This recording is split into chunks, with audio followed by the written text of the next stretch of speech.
इयत्ता 8वीच्या NMMS परीक्षेचा अभ्यास करणाऱ्या सर्वच विद्यार्थ्यांचं महेमूद मुलानी ऑनलाईन एज्युकेशन या चॅनलमध्ये मनपूर्वक हार्दिक स्वागत. मी महेमूद मुलानी सर तुमच्यासमोर आज एक महत्त्वाचा विषय घेऊन आलेलो आहे. 2022-23 तसेच 2023-24 मध्ये झालेल्या राष्ट्रीय आर्थिक दुर्बल घटक शिष्यवृत्तीमध्ये वेगवेगळ्या कॅटेगरीसाठी मेरिट किती होते असा प्रश्न अनेक विद्यार्थ्यांनी विचारलेला होता आणि म्हणून त्याच अनुषंगानं आज या ठिकाणी आपल्यासमोर मेरिट किती होतं हे मी सांगणार आहे. अर्थात पुढच्या व्हिडिओमध्ये मी पुन्हा आपल्या जिल्ह्याचं मेरिट कसं बघायचं हे सांगणार आहे, कारण मी पुणे जिल्ह्याचं मेरिट तुम्हाला दोन्ही वर्षांचं सांगतो. तुम्हाला एक अंदाज येईल की आपल्याला 180 पैकी किती मार्क्स मिळवायचे आहेत, जेणेकरून आपल्याला आपण NMMSच्या स्कॉलरशिपसाठी पात्र होणार आहोत. आपली कॅटेगरी कोणती आहे आणि त्यानुसार आपल्याला कमीत कमी किती मार्क्स मिळवावेत, म्हणजे आपण सुरक्षितपणे ही स्कॉलरशिप पदरात पाडून घेणार आहोत हे ठरवण्यासाठीचा हा आजचा आपला प्रयत्न आहे. चला तर मग बघूया आपला नेमका आजचा जो विषय आहे तो विषयाकडे आपण पुन्हा एकदा आलेलो आहोत. आपल्या जिल्ह्याचे मेरिट किती होते 2022-23 आणि 23-24 मध्ये.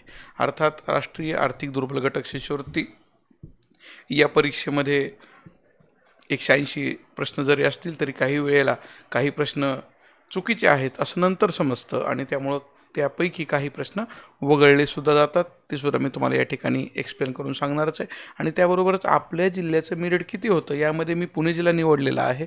तुमच्या जिल्ह्याचं मेरिट कसं पाहायचं हे तुम्हाला पाहण्यासाठी एक दुसरा व्हिडिओ याच्यानंतर लगेच येणार आहे, तो तुम्ही पाहू शकता. त्यासाठी तुम्हाला नोटिफिकेशन मिळेल, त्यासाठी चॅनलला सबस्क्राईब करून ठेवा आणि हा जो आत्ता व्हिडिओ तुम्ही पाहता आहात त्या व्हिडिओला सुद्धा लाईक करावं अशी माझी अपेक्षा आहे. चला तर मग बघूया मेरिट किती होतं. तुलनात्मक अभ्यास करणं गरजेचं आहे, म्हणून आपण इथं आता मेरिटच्या दिशेने चाललेलो आहोत. पुणे डिस्ट्रिक्ट असं वरती स्पष्टपणे मी म्हटलेलं आहे. कॅटेगरी जी आहे ती जनरल कॅटेगरी. टोटल सिलेक्शन्स म्हणजे पुणे जिल्ह्यातून जनरल कॅटेगरीमध्ये 291 विद्यार्थ्यांना ही NMMSची शिष्यवृत्ती मिळते. अर्थात या 291 मध्ये फक्त मराठा आणि कुणबी असतीलच असं नाही, तर बाकीच्या कॅटेगरीमधले सुद्धा सगळे म्हणजे SC ST OBC NT अ NT ब NT क NT ड सगळेच्या सगळे विद्यार्थी ज्यांना या मिनिमम मार्क्सपेक्षा जास्त मार्क मिळालेले आहेत ते त्या जनरल कॅटेगरीमधून त्यांना NMMS स्कॉलरशिप मिळते. आणि नंतर मग तिथून पुढचे जे काही विद्यार्थी आहेत त्यांना त्या त्या कॅटेगरीमध्ये मार्क्स जे काही असतील त्यानुसार त्यांचं सिलेक्शन होतं. बघूया आपण जनरल कॅटेगरीच्या विद्यार्थ्यांसाठी टोटल जागा आहेत 291. 2022-23 मध्ये जास्तीत जास्त मार्क्स मिळाले होते 153 आणि कमीत कमी मार्क्स मिळाले होते 115. अशा विद्यार्थ्यांना जनरल कॅटेगरीमधून NMMS स्कॉलरशिप मिळालेली होती. अर्थात इथं वरती मी काहीतरी लिहिलेलं दिसतंय पहा, 2022-23च्या पुढे लिहिलं 175 आणि 2023-24 या शैक्षणिक वर्षाच्या समोर लिहिलेलं आहे 178. असं का झालं? कारण या 2022-23 मध्ये मॅट म्हणजे मानसिक क्षमता चाचणी याचे 3 प्रश्न चुकीचे आलेले होते आणि त्याबरोबरच 2 प्रश्न हे सॅटचे म्हणजे स्कॉलॅस्टिक ॲबिलिटी टेस्ट शालेय क्षमता चाचणीचे चुकीचे आले होते. म्हणजे अशा प्रकारे 3 आणि 2 5 प्रश्न चुकल्यामुळे 180 पैकी 5 प्रश्न वगळण्यात आले. राहिले 175 प्रश्न. त्या 175 प्रश्नावरतीच ही मेरिट लिस्ट तयार करण्यात आलेली होती. 175 गुणांपैकी मिळालेले हे गुण आपण आता पाहतो आहोत. 153 हे मॅक्झिमम गुण, ज्या सगळ्यात जास्त म्हणजे पहिला नंबर ज्याचा आला होता ना त्या वर्षी त्याला 153 गुण मिळालेले होते आणि कमीत कमी गुण 115 मिळाले होते. असे विद्यार्थी जनरल कॅटेगरीमधून सिलेक्शन होऊन ते NMMSसाठी पात्र झाले. याप्रमाणे जर आपण आता बघितलं, पुढे जाऊयात, आपण पाहूयात, कारण इथं मला पेन घेणं गरजेचं आहे. पेन घेऊन तुम्हाला थोडंसं समजावून सांगणं गरजेचं आहे. जर इथं बघितलं आपण तर आपल्याला असं दिसतंय की 153 ही जी कॅटेगरी होती जनरलसाठी 2022-23ला, यानंतरच्या वर्षी मात्र टॉपचा जो विद्यार्थी आहे त्याला 164 मार्क्स मिळालेले आहेत.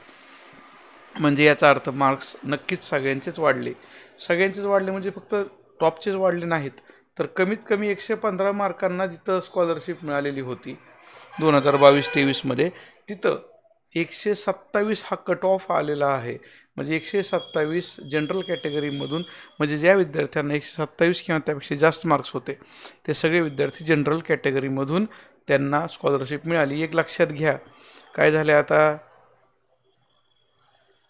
मेरिट वाढलेलं आपल्याला दिसतंय. मग मेरिट का वाढलं, तर एक लक्षात घ्या, तर थोडं सांगणं गरजेचं आहे सर्वच विद्यार्थ्यांसाठी.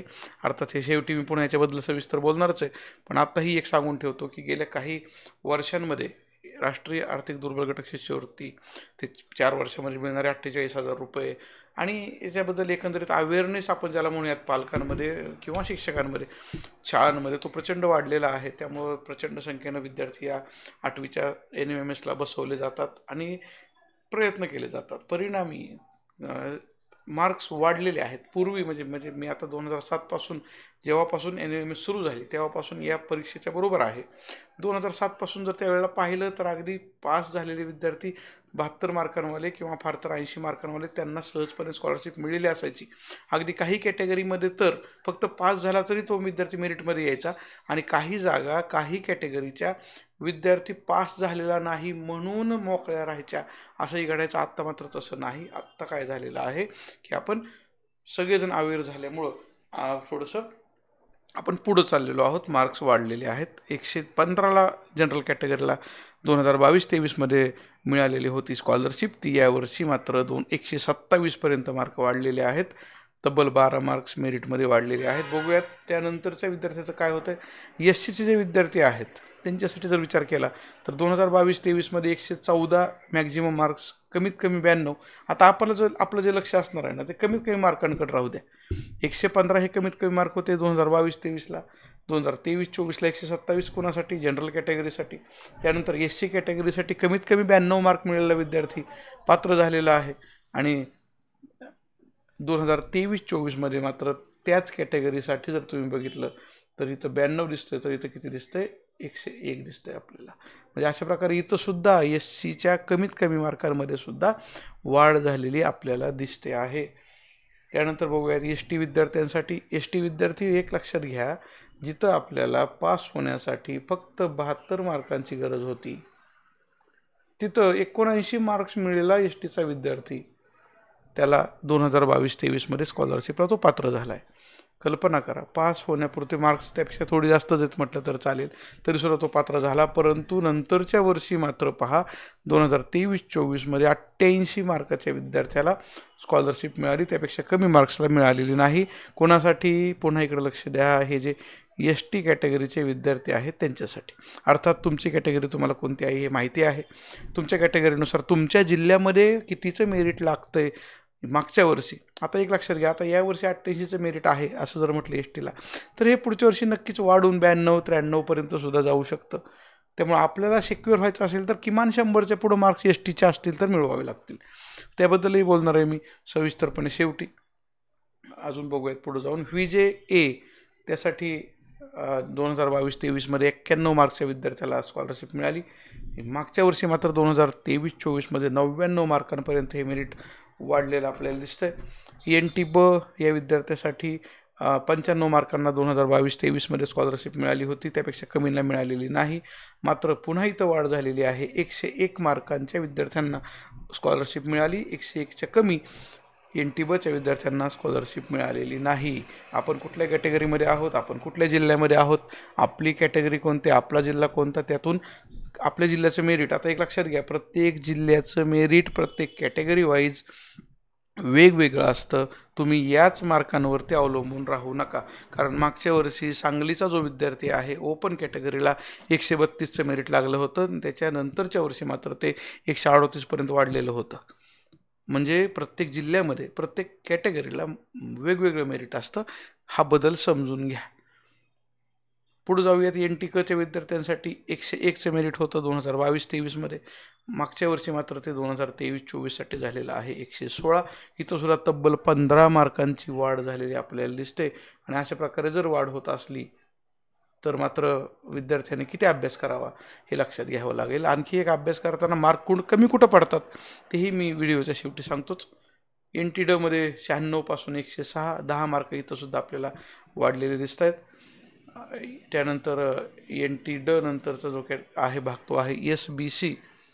SBCमध्ये 86 मार्कांना पूर्वी स्कॉलरशिप मिळाली 2022-23मध्ये, मात्र इथं सुद्धा तब्बल 15 मार्क पुन्हा वाढलेले आहेत आणि 101 मार्कांना हे मेरिट क्लोज झालेलं दिसतंय. OBCच्या विद्यार्थ्यांना तब्बल 146 जागा जरी असतील तरी इथं सुद्धा 97ला मिळालेली स्कॉलरशिप 2022-23ची आता मात्र 2023-24मध्ये 109 मार्कांपर्यंत वाढलेलं मेरिट दिसतंय. म्हणजे प्रत्येक वर्षी मेरिट वाढत चाललं आहे असं आपल्या लक्षात आलेलं आहे. इकॉनॉमिकली विकल सेक्शन EWS 77 स्कॉलरशिप्स आहेत, इथंही प्रचंड वाढ झालेली आहे. 105 जे मागच्या वर्षीचं मेरिट होतं ते आता पोहोचलेलं आहे 116पर्यंत. EWS म्हणजे ज्या विद्यार्थ्यांच्या पालकांचं उत्पन्न 1.5 लाखापेक्षा पण कमी असतं त्यांच्यासाठी ही स्कॉलरशिप वेगळी ठेवली जाते. पण इथंसुद्धा जर आपण बघितलं तर इथंही मेरिट वाढलेलं आहे. अर्थात याच्यामध्ये ओपन कॅटेगरीचे विद्यार्थी असतात ज्यांना EWSचा फायदा घ्यायचा आहे, उत्पन्न कमी आहे म्हणून.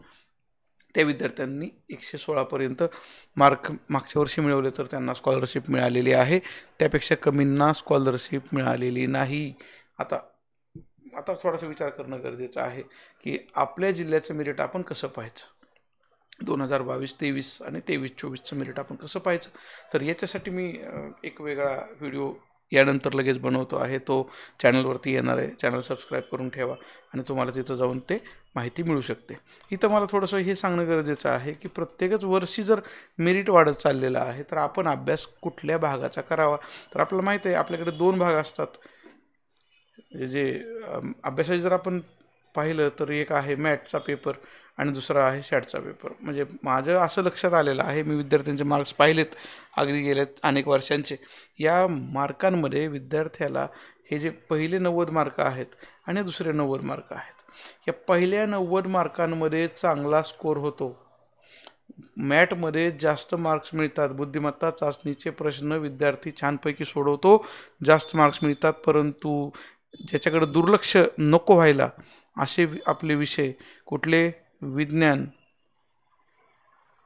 समाजशास्त्र आणि गणित, या 3 विषयांमध्ये मात्र आपल्याला कमी मार्क्स पडलेले दिसत आहेत. विज्ञान 35, समाजशास्त्र 35 आणि गणित 20 असं जरी असलं तरी गणिताबद्दलचे अनेक प्रश्न पुन्हा मॅटमध्ये असतातच. म्हणजे ॲक्च्युली हे 90 आणि 20 110 म्हटलं तरी चालेल. आपण पुन्हा येऊयात. शालेय क्षमता चाचणी म्हणजे आपलं जे 7वीचं पुस्तक आहे, 8वीचं पुस्तक आहे विज्ञानचं आणि समाजशास्त्राचं, या पुस्तकांचा अभ्यास विद्यार्थी काळजीपूर्वक करत नाहीत असं दिसतंय. त्यामुळं विज्ञानमध्ये आणि समाजशास्त्रामध्ये फार कमी मार्क मिळालेले आहेत. आणि असे काही विद्यार्थी दिसत आहेत की जे केवळ मॅटच्या मार्कांमुळं ते खरं तर स्कोर करू शकलेले आहेत. तुम्हाला मी थोडासा इशारा देऊ शकतो सावधानतेचा की तुम्ही मॅटचा अभ्यास तर करता आहातच, त्यात तुम्हाला स्कोर होतोच आहे, परंतु त्याच प्रमाणामध्ये तुमचा शालेय क्षमता चाचणीचा सुद्धा स्कोर होणं गरजेचं आहे.